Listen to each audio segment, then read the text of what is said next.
Assalamualaikum warahmatullahi wabarakatuh. Bagaimana kabarnya nak? Semoga dalam keadaan sehat ya. Kita balik lagi ke materi flora fauna. Nah, kita sekarang lanjut ke pembahasan pemanfaatan keragaman hayati dan konservasi keragaman hayati di Indonesia.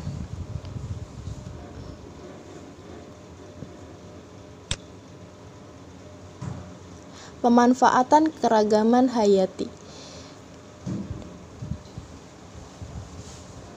Masyarakat Indonesia telah memanfaatkan keanekaragaman hayati selama berabad-abad berdasarkan sistem pengetahuan yang sudah berkembang.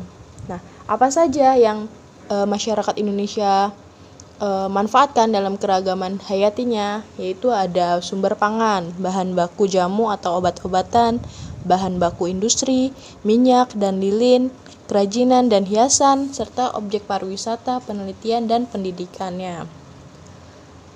Lalu apa dalam pemanfaatan keragaman hayati di sumber pangan? Ada sumber karbohidrat, seperti contohnya padi, jagung, singkong, dan kentang. Lalu ada sumber proteinnya juga, ada seperti kedelai, ikan, daging, serta sumber lemaknya, telur, kelapa, alpukat, durian, serta sumber vitaminnya seperti jeruk, apel, tomat. Lalu ada sumber mineralnya, yaitu seperti sayur-sayurannya. Itu. Lanjut, kita ke konservasi keragaman hayati di Indonesia. Indonesia memiliki 10% spesies tumbuhan berbunga, 12% binatang menyusui, 16% jenis reptil dan amfibi, 17% jenis burung, 25% jenis ikan, 15% jenis serangga. Lalu ada hewan endemis Indonesia, 36% spesies mamalia besar endemis, 25% spesies primata endemis, 40% paruh bengkok endemis, dan 44% kupu-kupu endemis, serta 56% spesies bambu endemis.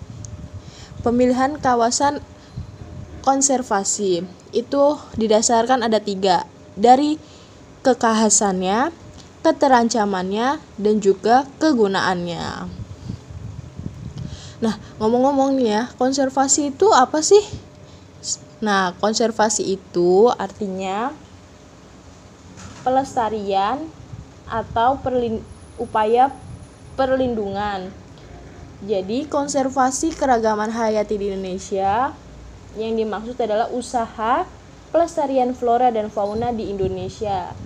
Antara lain seperti dibangunnya suaka marga satwa dan suaka alam atau cagar alam. Lanjut.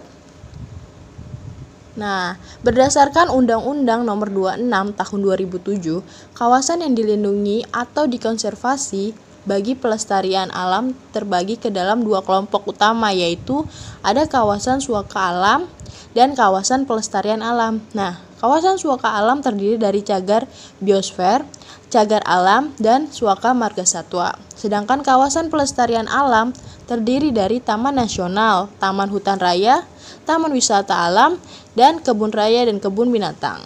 Sampai sini ada yang masih belum paham atau bagaimana? Nah, nanti kita bisa masuk ke forum diskusi. Untuk itu kesimpulannya dari materi flora fauna, persebaran flora fauna di Indonesia maupun di dunia.